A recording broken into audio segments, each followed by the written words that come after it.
Hey everyone, welcome to This Explainer. Today, we're diving into some absolutely fascinating data on emotional well-being that's going to totally flip how you think about happiness and sadness. We're unpacking a really counterintuitive discovery about what the happiest people in long-term studies actually have in common. It's kind of like a journey into the mechanics of our own minds. And what we find there, well, it might just change how you process your everyday life. All right, let's jump into Section 1, the Great Happiness Myth and what we get wrong. So before we even look at the data, we really need to dismantle this foundational myth we've basically all been taught since childhood. Think about the stories we've been handed about what a quote-unquote ideal emotional life looks like. I want to ask you directly, what actually makes the happiest people so happy?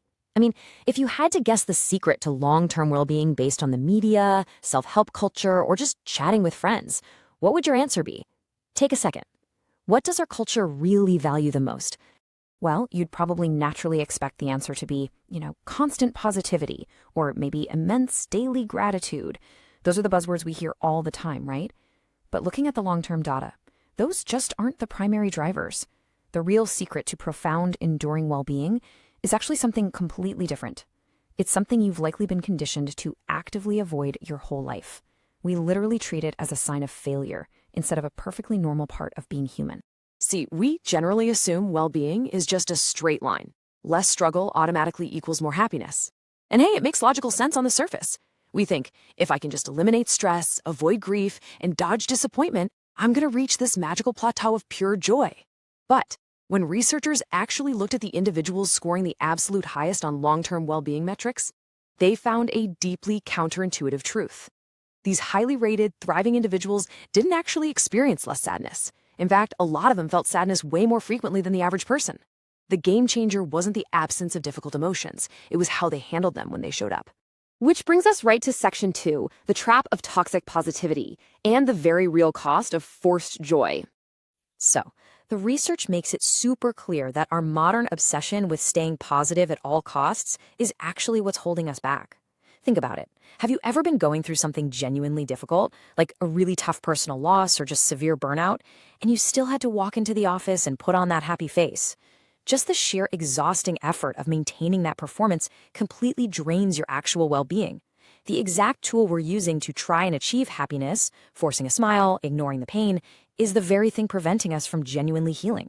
We're literally working against our own long-term mental health. And the research highlights a really fundamental biological reality here. Emotions aren't things you can just simply switch off.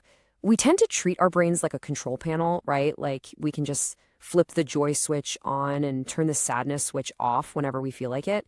But forcing positivity, it's like fighting against your own nervous system. When we try to dictate exactly how we should feel at any given moment, we aren't stopping the emotion from existing. Nope. We're just ignoring a very real, physical response our body is having to the world around us. Moving on to Section 3, the mechanics of suppression and what happens in the dark. Okay, so when faced with tough feelings, we usually take one of two paths. The first is suppression, trying to detour or move around the emotion, just dodging the discomfort entirely. But emotionally open people, they practice something else entirely. They move right through it. They don't take a detour, they just walk straight into the weather. Because they understand that trying to sidestep a heavy emotion usually just prolongs the whole journey. Moving through it, even though it's super uncomfortable in the short term, is literally the fastest way to get to the other side. Let's actually break down the mechanics of suppression for a second. Think about what happens when we try to detour. Say you feel a sudden wave of sadness or anxiety rising up during your day, right? So you immediately push it down. You whip out your phone to doom scroll, or maybe you just bury yourself in busy work. But here's the kicker. That emotion doesn't just evaporate. It waits. And sitting there in the dark, completely unacknowledged, it actually intensifies. By the time it finally resurfaces, which could be days, weeks, or even months later, it's compounded, it's way heavier. Suddenly you're completely overwhelmed, snapping at a friend or crying in your car, and you can't even explain why. That unfelt sadness didn't vanish. You just ended up carrying it with interest.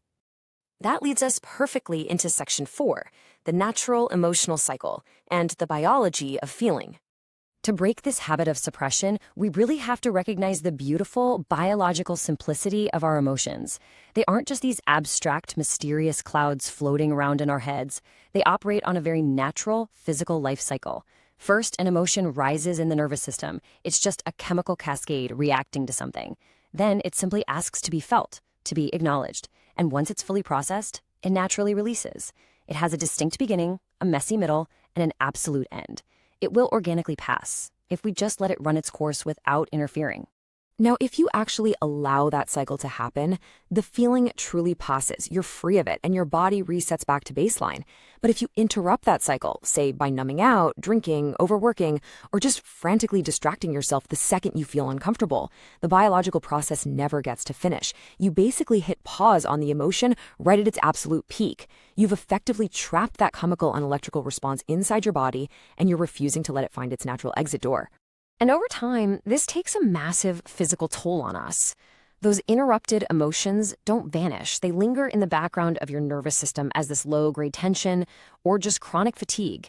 I mean, if you've ever walked around with a constantly tight jaw, incredibly stiff shoulders, or just this deep, unexplained exhaustion that literally no amount of sleep fixes, it's often not just physical exertion. A lot of times, it is the actual physical weight of a massive backlog of interrupted emotional cycles. Your body is spending so much internal energy just keeping those suppressed feelings locked in the basement. No wonder it drains your daily vitality. Which brings us to our final part, Section 5, Redefining True Resilience, a New Paradigm. This completely changes our entire understanding of resilience. Normally, we picture mental toughness as being, incredibly stoic. We imagine a highly resilient person as this absolute brick wall that nothing can penetrate. Someone who never cries, never breaks, never gets overwhelmed. But the research points to a totally different paradigm. True resilience is actually having emotional range. It's the ability to stop fighting what you feel. It's really the quiet strength of just letting the internal weather pass without feeling this desperate need to control the storm. And the ultimate paradox here is honestly quite beautiful. The people who seem the most grounded, the most joyful, and the most at peace, they aren't the ones who feel the least amount of pain. They don't have some magical invisible shield against sadness or grief. They are simply the folks who no longer go to war with their own emotions. Their lasting peace comes entirely from acceptance, not from successfully avoiding sadness. Because they allow the full spectrum of the human experience to move through them, they're actually left far more open to experiencing deep, genuine joy when it inevitably cycles back around. To really capture the essence of all this, there's this simple but incredibly profound truth. The goal was never to stop feeling sad, it was to stop being afraid of it.